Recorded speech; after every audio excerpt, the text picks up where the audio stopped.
Cześć, Bartek Urban. Zapraszam do testu Mercedesa klasy E. Klasa E to legenda.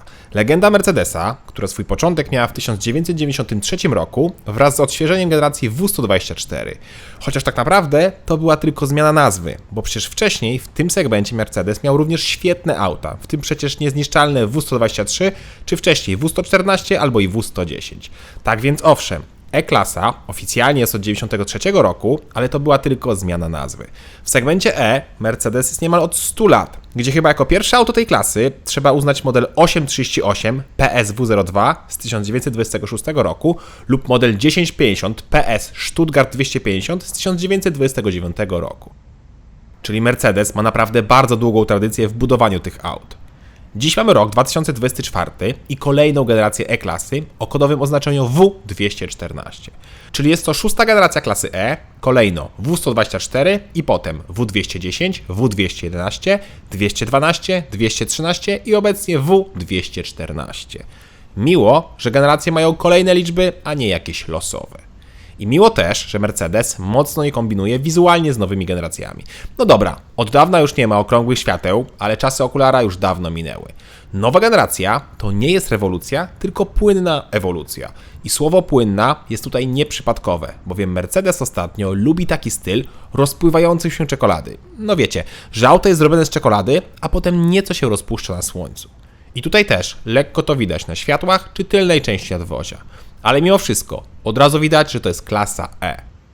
I ta nowa klasa E ma sporo smaczków, takich jak tylne lampy z sygnaturą świetną, przypominającą gwiazdę Mercedesa, a także i mnóstwo gwiazd znajdujących się na grillu. To mi się nawet podoba. Gorzej, że grill świeci w nocy. To już moim zdaniem jest za dużo. Zaczęło BMW ze swoim podświetlonym grillem i widzę, że niestety inne marki też w to idą. Ale jeszcze gorsze niż podświetlenie grilla, które swoją drogą jest oczywiście opcją, są te koszmarne atrapy wydechów i atrapa dyfuzora. To jest część pakietu AMG, gdzie mamy inne zderzaki z przodu i z tyłu. Bez pakietu AMG z tyłu mamy tylko takie ozdobniki, które chyba nie mają naśladować rur. No ale tak czy inaczej, te atrapy są złe. Ładne za to są felgi, które mają aż 20 cali i też są opcją. W podstawie są bardzo brzydkie i 18-calowe felgi, które wyglądają na dużo mniejsze. Zresztą, w podstawie w pakiecie AMG też są brzydkie felgi, które wyglądają jakby ktoś nie mógł się zdecydować, czy ma mieć 15 czy 19 cali. Ale te testowane 20 są naprawdę bardzo ładne i pasują do auta. Zresztą, lakier też pasuje. To, co mi za to nie pasuje, to wysuwane klamki. Klamki się wysuwają, jak podchodzimy do auta lub jak odblokowujemy samochód z kluczyka, a w środku jest dotykowy czujnik, który odblokowuje drzwi. To działa w miarę dobrze, chociaż czasem trzeba użyć więcej siły, co jest już lekko denerwujące. Ale najgorsze było, że jednego dnia auto nie wysunęło mi klamek, mimo iż się otworzyło, bo usłyszałem, jak odryglowują się drzwi i rozkładają się lusterka. Niestety, ale klamki nie wychodziły. Co więcej, nie mogłem się dostać do auta z 10 minut.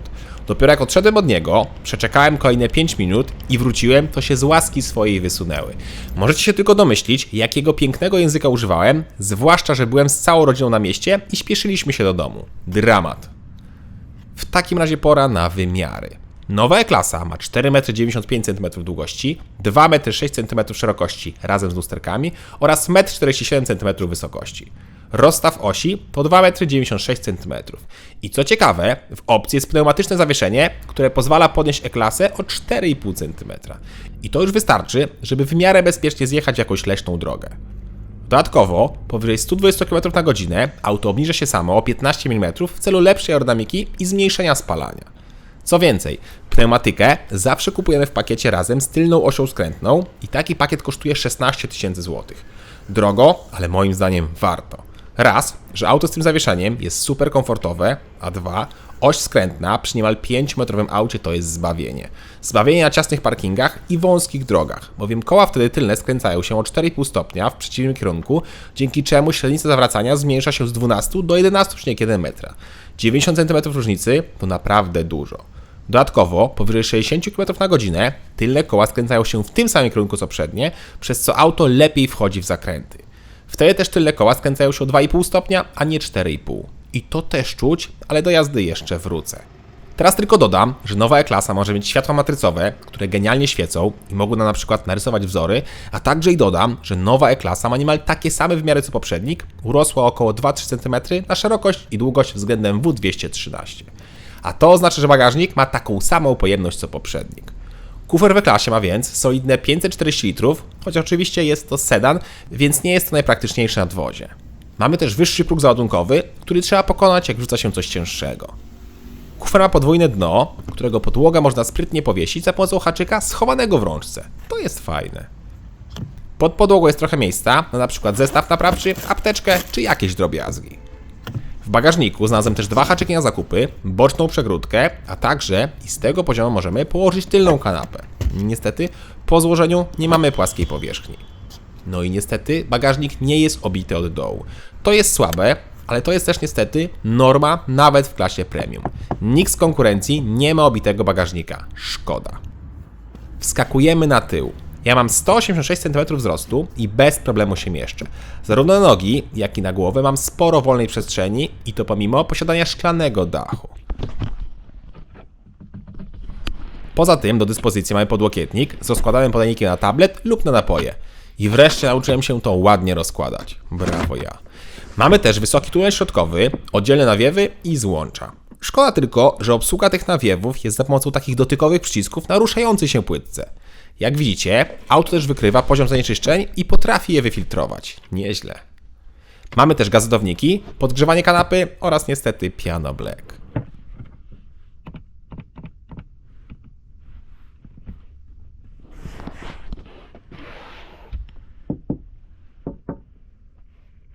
Siadamy z przodu. Tutaj fotele, klasycznie jak to w Mercedesie, są regulowane na drzwiach, oczywiście w opcji, bo w podstawie fotel jest regulowany manualnie. Manualnie, ale w podstawie mamy podgrzewanie i brak skóry. W opcji, tak jak w testowanym egzemplarzu, fotel jest skórzany oraz klimatyzowany, a także i ma funkcję masażu. Kierownica również w opcji jest elektrycznie regulowana. Pora więc na deskę. No i tutaj zmiany i jeszcze raz zmiany. Do nowej klasy Mercedes postanowił wrzucić tyle ekranów, ile mu się uda zmieścić. Aż dziwne, że nie ma lusterka cyfrowego, czyli 4. ekranu, ale może to zrobi w wersji poliftowej. Mamy więc cyfrowe zegary, wielki ekran na środku oraz ekran dla pasażera. Aż 3 ekrany. Oczywiście, ekran dla pasażera to opcja i bardzo dobrze, bo to jest jedna z tych rzeczy, których nie rozumiem po co jest w aucie. Podglądanie nawigacji czy prędkości auta jest bez sensu, a grać na tym tablecie jest niewygodnie. Owszem, można jeszcze oglądać filmy, ale bez przesady. No i ten ekran jest ciągle widoczny przez kierowcę, co rozprasza. Niby jest kamera, która wykrywa, czy spoglądamy i wtedy zatrzymuje film. Na filmach tego nie sprawdzałem, ale jak była tam na przykład odpalana nawigacja, czy coś innego, to ja to ciągle widziałem, ciągle mnie rozpraszało i nigdy nie wyłączy się ten ekran. Tak jak mówię, zbędny gadżet. Kolejny zbędny gadżet to ambientowe oświetlenie, czyli tak zwane oświetlenie nastrojowe, które pulsuje w rytm muzyki. Tak, w rytm muzyki miga nam cały samochód, tworząc w aucie dyskotekę i niesamowicie rozpraszając. Oczywiście, to można wyłączyć, tak samo jak można zgasić całe podświetlenie albo zmniejszyć jego intensywność. I faktycznie, trzeba tak zrobić, no chyba że lubicie styl cygańskich pałaców.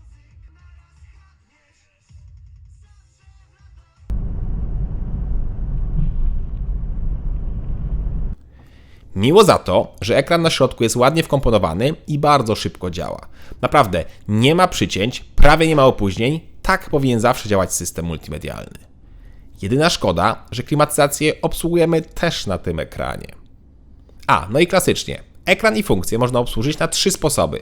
Można palcem po ekranie, można tym małym, niewygodnym głodzikiem na kierownicy, a także i można z Mercedesem porozmawiać. Hej Mercedes, Słucham, opowiedz dowcip. mówi prokurator do sędziego. Wnoszę o otwarcie okna. Sędzio na to uchylam. Niestety, tym razem asystent głosowy bardzo mało rozumiał i często wyrzucał błąd albo się po prostu system zawieszał. Kolejny zbędny bajer. Zbędne są też te dotykowe przyciski na kierownicy, gdzie regulacja głośności jest super ciężka, a na przykład zresetowanie komputera pokładowego doprowadzało mnie do szału, bo często trzeba było smyrać po kilka razy. To powinno być fizyczne. Nie wiem też, czy zwróciliście uwagę, ale na szczycie deski jest kamerka, którą możemy sobie na przykład zrobić zdjęcie w kabinie albo z aplikacji podejrzeć, co jest w środku w samochodzie. Dokładnie tak. Kolejny zbędny bajer. W takim razie pora na materiały.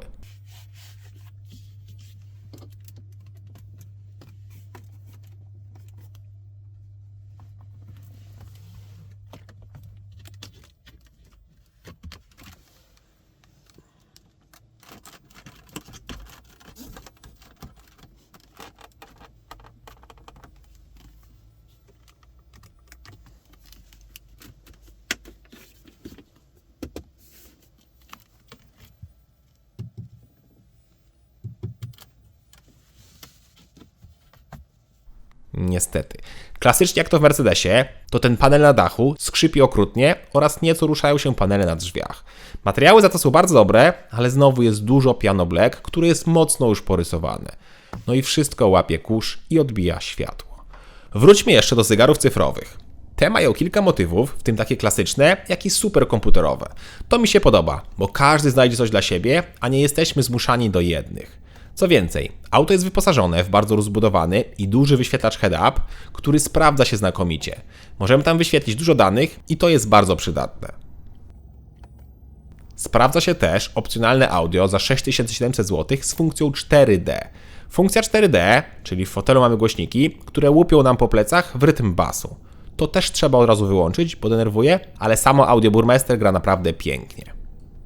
To, z czym trzeba też uważać, a raczej mieć na uwadze, to czujniki parkowania, które bardzo późno reagują. Podobno da się gdzieś ustawić ich czułość, żeby łapały z większej odległości, ale ja tego nie potrafiłem odszukać. A zrobić to by się przydało, bo naprawdę te łapią tuż przed przeszkodą, no i czasem może być za późno. To teraz pora na schowki, a potem zaglądamy pod maskę.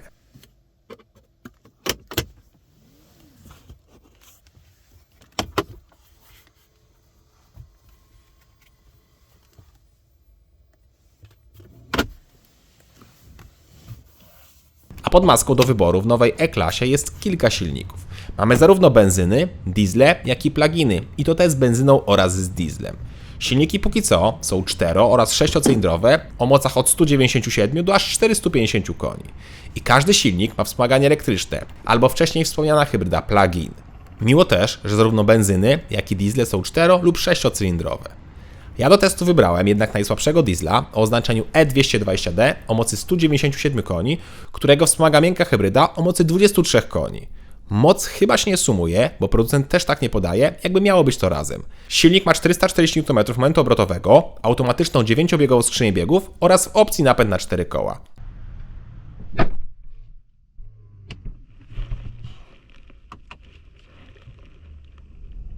I ja właśnie mam wersję z formatikiem, czyli zapędem na wszystkie koła. Posłuchajmy więc silnika, najpierw na zimno z kabiny.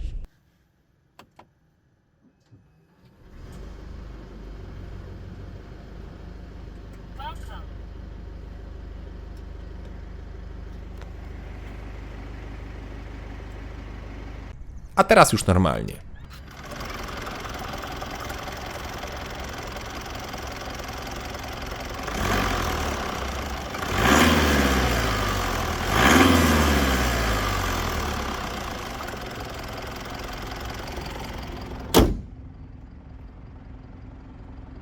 Na filmie wydaje się głośno klekotać, ale naprawdę w kabinie jest bardzo cicho. Komora silnika jest dobrze wyciszona, tak samo jak i kabina, a diesel jak na 4 cylindry naprawdę pracuje kulturalnie.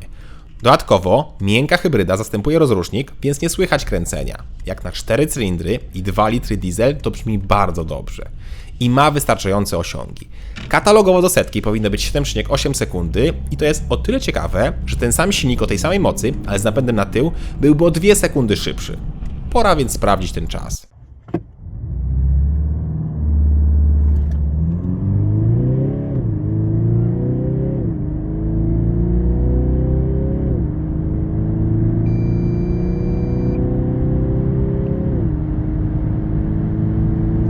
Wynik to 7,5 sekundy, czyli lepiej niż deklaruje producent. Sprawdziłem też auto w najwolniejszym trybie i bez wyłączenia trakcji, wtedy czas to 8,3 sekundy, czyli również w miarę żwawo.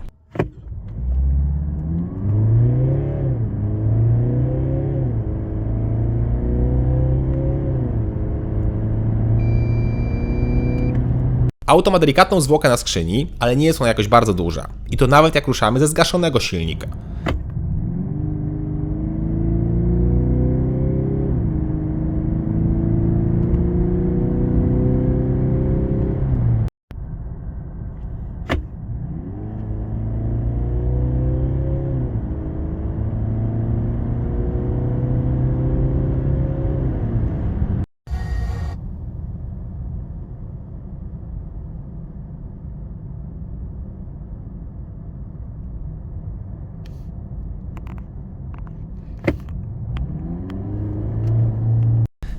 Zgaszonego, bowiem ta hybryda działa tak, że jak odpuszczamy gaz, to auto zazwyczaj gasi nam silnik, a my żeglujemy. I samo przejście pomiędzy napędem spalinowym a tym żeglowaniem jest wręcz niezauważalne. Wszystko dzieje się super płynnie i to mimo, iż mamy diesla pod maską, który jak słyszeliście, no powinien być głośny. Otóż nie tutaj. Tutaj układ działa świetnie, a silnik naprawdę jest dobrze wyciszony. Ale i tak najważniejsza zaleta to spalanie. Oj, to jest naprawdę genialne.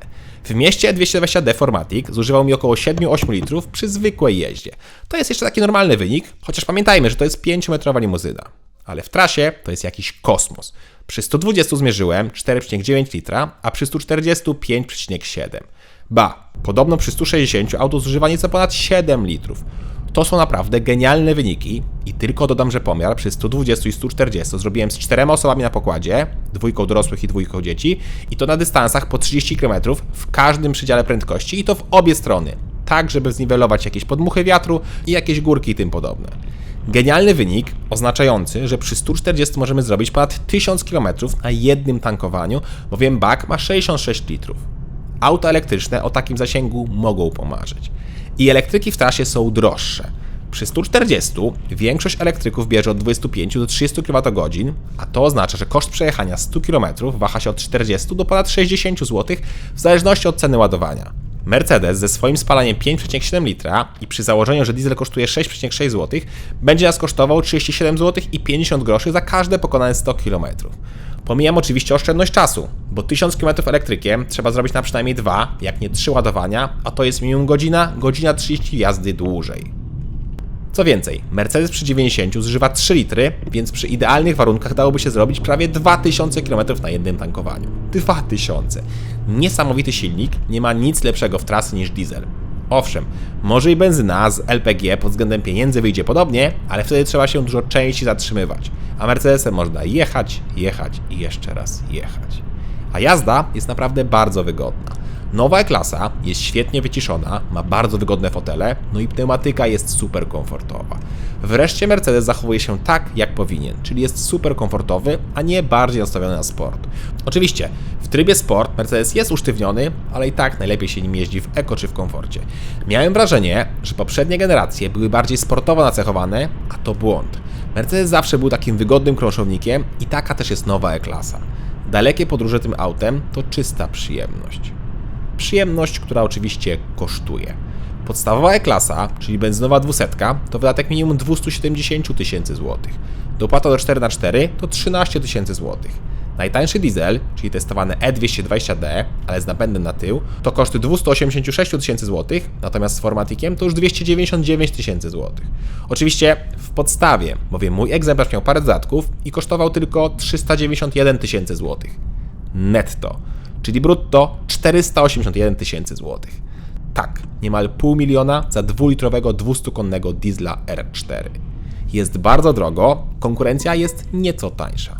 Największy rywal dla E-klasy to od zawsze jest BMW serii 5. I nowa piątka z dieslem 2-litrowym o mocy 197 koni i napędem 4x4, czyli niemal taki sam napęd jak w Mercedesie, kosztuje w podstawie 285 tysięcy złotych, czyli 14 tysięcy złotych mniej. Jeszcze tańszy jest Audi A6, też z 2-litrowym silnikiem diesla, 204 konie oraz napędem 4x4, które kosztuje w podstawie 264 tysiące złotych. To aż 35 tysięcy złotych taniej niż Mercedes. Tak jak mówię, Mercedes jest nieco droższy niż konkurencja. Ale jest też naprawdę bardzo dobrym autem. To najlepszy Mercedes, jakim jeździłem od bardzo dawna. Głównie przez swój charakter, czyli duży komfort oraz niesamowicie oszczędny napęd. Do tego są dobre osiągi i duża przestrzeń. Szkoda tylko tych młodzieżowych akcentów, bowiem ta dyskoteka w kabinie, czy te dodatkowe tablety, moim zdaniem, są zbędne. Cześć!